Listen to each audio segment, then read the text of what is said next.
السلام علیکم لسنرز، میں ہوں آپ کی ہوسٹ نیلم، اور نیلم آپ کو اپنے چینل میں ویلکم کرتی ہے۔ شروع کرتے ہیں آج کی سٹوریز اللہ کا بابرکت نام لے کر، جو انتہائی عالی رتبہ اور بہت جلیل القدر ہے۔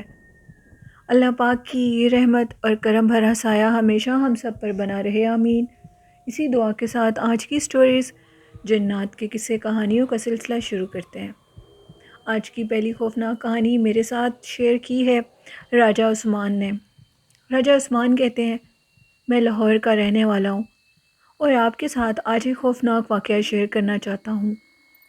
یہ سٹوری مجھے میری دادی اماں نے سنائی تھی۔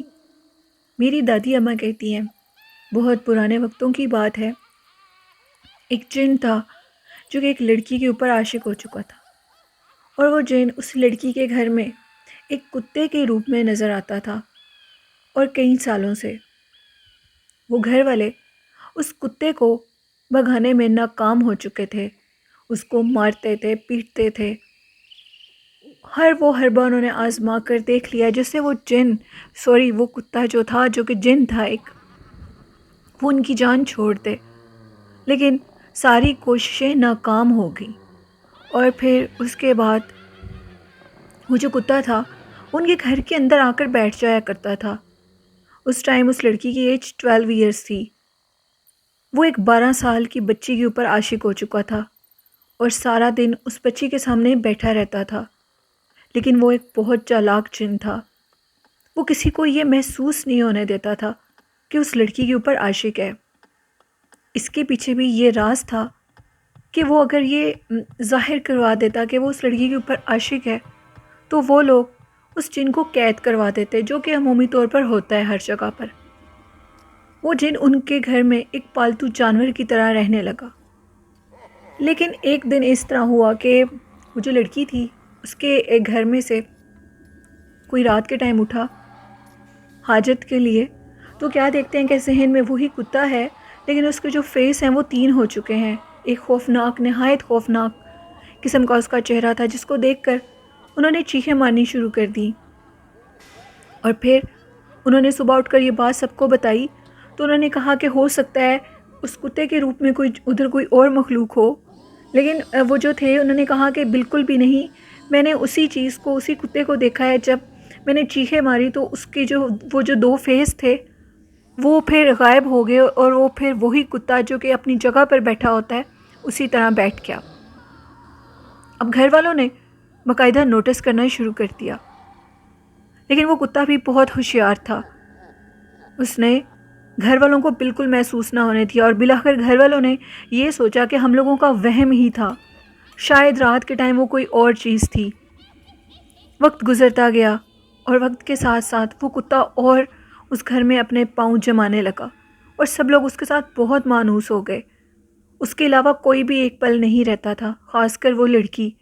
اس لڑکی کے ساتھ دوسروں سے بھی اتنی محبت کرتا تھا جتنی اس لڑکی سے کرتا تھا، وہ اس لیے کہ کسی کو شک نہ ہو کہ میں اس لڑکی کے لیے ادھر آیا ہوں۔ وقت گزرنے کے ساتھ ساتھ ایک دن وہ لڑکی سو رہی تھی، گرمیوں کا موسم تھا، تو اس لڑکی کی امی نے کیا دیکھا کہ وہ کتا جو کہ اس لڑکی کی چارپائی کے نیچے سوتا تھا، کسی کو بھی اس چیز کی بھنک نہیں تھی کہ وہ کوئی اور چیز ہے، یعنی وہ کوئی جن ہے یا جیسے بھی، کیونکہ وہ سب کے ساتھ مانوس تھا اور سب سے محبت کرتا تھا۔ لیکن رات کو سونے سے پہلے وہ صرف اس لڑکی کے ہاتھ سے ہی روٹی کھا کر سویا کرتا تھا۔ ایک دن اس کی امی نے کیا دیکھا کہ وہ لڑکی سو رہی ہے اور اس کے اسی چارپائی کے نیچے سے وہ کتا نکلا ہے، اور ایک بہت خوبصورت لڑکے کے روپ میں اس کے سر کے اوپر کھڑے ہو کر کچھ پڑھنے لگا ہے، اور پڑھ کر باقاعدہ اس کے سر کے اوپر پھونک مارتا ہے اور کوئی عمل جیسے کر رہا ہے۔ اس لڑکی کی ماں نے بڑی احتیاط سے یہ سارا ماجرا دیکھا، اور دیکھنے کے بعد اس نے لڑکی کے باپ کو یہ سب کچھ دکھایا، جو کہ ساتھ والی ہی چارپائی پر سو رہا تھا۔ اب ان کو یہ یقین ہو گیا کہ یہ کوئی اور ہی چیز ہے، یعنی یہ کوئی اور چکر ہے۔ انہوں نے یہ چیز کسی کو محسوس نہ ہونے دی۔ صبح اٹھے دونوں میاں بیوی اور کسی اللہ والے کے پاس گئے، اور ان کو جا کر یہ ساری سٹوری بتائی، اور یہ کہا کہ 3 سال سے یہ کتا ہمارے گھر ایک پالتو کتے کی طرح رہ رہا ہے، ہمیں اس پر آج تک شک نہیں ہوا۔ ایک دفعہ میرے دیور نے اس چیز کو دیکھا تھا، جس کو ہم نے اس کا وہم قرار دے دیا، جبکہ ہم میاں بیوی نے گزشتہ رات خود یہ سارا ماجرا دیکھا ہے۔ اب وہ سب بہت پریشان تھے اور یہ کہہ رہے تھے اس اللہ والے سے کہ ہمیں بتاؤ ہم اس کا کیا حل نکالیں۔ تو وہ جو اللہ والے تھے انہوں نے یہ کہا کہ پریشان ہونے کی ضرورت نہیں ہے، میں اپنے کسی بندے کو آپ کے گھر بھیجوں گا، کیونکہ اگر میں گیا تو اس کو پتہ لگ جائے گا۔ ان اللہ والوں نے اپنے ایک شاگرد کو ان کے گھر میں بھیجا۔ جیسے ہی وہ شاگرد اس گھر کے اندر آیا تو وہ کتا بہت زیادہ عجیب بیہیو کرنے لگا اور اونچی اونچی آوازیں نکالنے لگا۔ سب بہت حیران ہوئے اور جلدی سے وہ جو اللہ والے وہ مولوی صاحب تھے، ان کا جو شاگرد تھا وہ اس گھر سے باہر نکل گیا اور مولوی صاحب نے کہا کہ اس لڑکی کے ماں باپ کو بھی بلا کر لے آؤ۔ اس لڑکی کے ماں باپ بھی چلے گئے۔ جب وہ لوگ ادھر گئے تو انہوں نے جا کر اب مولوی صاحب سے پوچھا کہ بتائیں ہمیں کیا کرنا ہوگا۔ انہوں نے یہ بتایا کہ وہ جو جن ہے وہ کوئی عام چیز نہیں ہے، جو کہ آپ کے گھر میں موجود ہے وہ ایک نہایت خوفناک اور طاقتور جن ہے جس کو افریت جن کے نام سے جانا جاتا ہے۔ اس جن کا آگے والا حصہ کسی جانور کی طرح ہوتا ہے اور جو اس کی ٹانگیں اور بازو وہ انسان کی طرح ہوتے ہیں، اور یہ جن کی نہایت خوفناک قسم ہے اور یہ زیادہ تر جانور کے روپ میں ہی آتا ہے اور جانور کے روپ میں ہی رہتا ہے۔ یہ بہت آسانی سے آپ کی بیٹی کی جان نہیں چھوڑے گا، اس کے لیے ہمیں کوئی حل نکالنا ہوگا۔ وہ جو جن تھا وہ سارا دن صحن میں بیٹھا کرتا تھا۔ اسی صحن میں ایک بہت بڑا پیپل کا درخت تھا جس کے نیچے وہ جن یعنی وہ جو کتا تھا اس کے نیچے بیٹھا کرتا تھا۔ وہ جو اللہ والے تھے انہوں نے کہا کہ اس کو قید کرنے کے لیے ہمیں کوئی اور حربہ آزمانا ہوگا۔ ہم اس کو لڑکی کے جسم میں بالکل بھی حاضر نہیں کریں گے، کیونکہ اگر ہم نے اس کو اس کے جسم میں حاضر کیا تو یہ اس لڑکی کو بہت زیادہ نقصان دینے لگے گا اور کبھی اس کی شادی نہیں ہونے دے گا۔ پھر اس کے بعد انہوں نے ایسا کیا کہ مولوی صاحب جو تھے انہوں نے اس درخت کے اوپر ایک پانی کی بوتل اور ایک تعویذ لٹکا دیا نا، اور لٹکانے کے بعد انہوں نے کہا کہ جس ٹائم وہ کتا اس درخت کے نیچے آ کر بیٹھے گا آپ لوگوں نے اوپر سے وہ پانی کی بوتل کا منہ کسی طریقے سے کھول دینا ہے۔ انہوں نے ایسے ہی کیا اور پانی کی بوتل کا منہ کھول دیا۔ جیسے ہی اس جن کے جسم کے اوپر وہ پانی کے قطرے گرے، وہ پانی گرا تو یوں محسوس ہو رہا تھا جیسے کوئی چیز جل رہی ہو اور جلنے کی اسمیل آ رہی ہو۔ عثمان کہتے ہیں کہ دادوں نے بتایا کہ مطلب یہ ہماری آنکھوں دیکھا واقعہ ہے۔ سارے محلے میں شور ہو گیا کہ کسی چیز کی بہت زیادہ جلنے کی اسمیل آ رہی ہے، اور وہ اسمیل اتنی تیز تھی کہ بالکل برداشت نہیں ہو رہی تھی، ایسے لگتا تھا دماغ پھٹ جائے گا۔ جب سارے محلے والوں نے آ کر دیکھا تو اسی پیپل کے درخت کے نیچے اس کتے کو آگ لگی ہوئی تھی، اس کا جسم پگھل رہا تھا اور وہ عجیب و غریب آوازیں نکال رہا تھا۔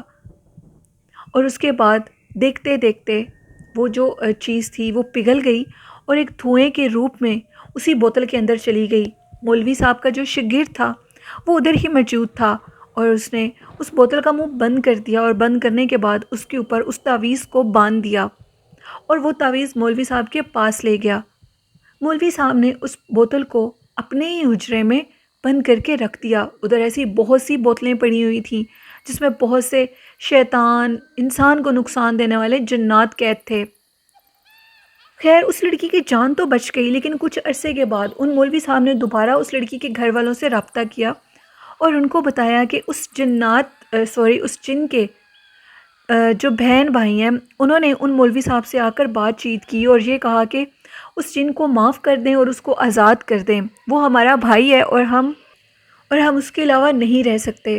ہم اس چیز کی قسم دیں گے کہ وہ دوبارہ کسی انسان کو تنگ نہیں کرے گا۔ مولوی صاحب نے کہا کہ مجھے اس چیز کا یقین چاہیے، اگر تم لوگ اس کو آزاد کروانے کے بعد اس لڑکی سے جا کر بدلہ لوگے تو میں اس جن کو دوبارہ مار دوں گا اور پھر وہ کبھی بھی تم لوگوں سے مل نہیں سکے گا۔ انہوں نے پھر کہا کہ ہم اس چیز کا جو بھی آپ ہم سے قسم اٹھوانا چاہتے ہیں وہ ہم سے اٹھوائیں۔ وہ اٹھوانے کے بعد ان مولوی صاحب نے کہا کہ اس جن کی جس چیز میں جان ہے وہ چیز تمہیں مجھے دینی ہوگی۔ اگر اس لڑکی کے والدین دوبارہ یہ شکایت لے کر میرے پاس آئے تو میں اس جن کو مار دوں گا ہمیشہ کے لیے۔ ابھی تو یہ قید ہے لیکن پھر یہ مر جائے گا انہوں نے ایک پہاڑ کا ٹکڑا تھا جو کہ بالکل وہ کہتے تھے کہ گولڈ کی طرح تھا، یعنی وہ گولڈ کا پہاڑ کا ٹکڑا تھا، اور انہوں نے کہا کہ اس کے اندر اس کی جان ہے، اگر یہ دوبارہ اس لڑکی کی طرف جائے گا تو آپ اس پہاڑ کے ٹکڑے کے اوپر کچھ جب ماریں گے زور سے فورسفلی تو یہ ٹوٹ جائے گا اور اسی طرح اس کی جان بھی نکل جائے گی۔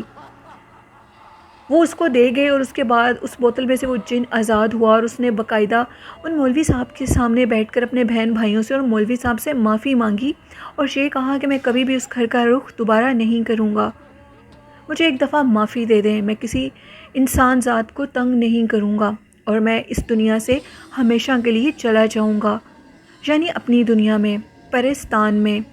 وہ ایک مسلمان جن تھا اور اپنے وعدے کا پکا تھا۔ عثمان کہتے ہیں کہ دادی اماں نے بتایا اس کے بعد وہ جن کبھی بھی نہیں آیا اور وہ اپنی دنیا میں واپس چلا گیا، لیکن دادی اماں نے بتایا کہ میرے وہاں رہنے تک وہ جو مولوی صاحب تھے ان کے پاس وہ ایک پتھر کا پیس تھا تھوڑا بڑا سا جو کہ بالکل گولڈ کا تھا، وہ موجود تھا، لیکن وہ گولڈ نہیں تھا، اس میں اس کی جان تھی۔ ان کے زندہ رہنے تک ان مولوی صاحب کے وہ ان کے پاس رہا، نہ جانے پھر اس کے بعد وہ کدھر گیا، اور اس کے بعد دادی اماں بھی وہاں سے آ گئیں۔ یہ ایک سٹوری تھی جو میرے ساتھ عثمان نے شیئر کی۔ بہت شکریہ عثمان اتنی انٹرسٹنگ سٹوری شیئر کرنے کے لیے۔ تو لسنرز، یہ تھی آج کی خوفناک کہانی۔ آپ لوگوں کو کیسی لگی ہے؟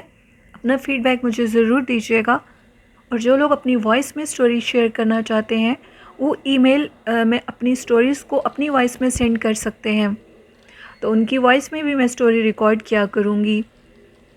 آج کا اچھا میسیج یہ ہے کہ لوگوں کے لیے آسانیاں پیدا کریں، والدین کی خدمت کریں، ان سے محبت کریں، کسی کو دھوکہ مت دیں، سب سے محبت اور پیار سے رہیں، اور اللہ پاک ہمیشہ ہمارے اوپر مہربان ہوگا جب ہم اللہ کے بندوں پر مہربانی کریں گے۔ تو یہ میرا اچھا میسیج تھا، اور اس کے ساتھ میں یہ کہوں گی کہ میرے چینل کو زیادہ سے زیادہ سبسکرائب کریں، لائک کریں اور شیئر کریں۔ آپ کی سپورٹ مجھے بہت اچھی لگتی ہے، اور اسی کے ساتھ مجھے اجازت دیجیے۔ اپنی ہوسٹ نیلم یاسین کو دعاؤں میں یاد رکھیے گا، مجھے اور میرے والدین کو ڈھیر ساری دعائیں دیجیے گا، اور اللہ پاک آپ کے اور آپ کے والدین کو ہمیشہ خوش اور آباد رکھے، آمین۔ اسی کی دعا کے ساتھ اللہ حافظ، اللہ نگہبان۔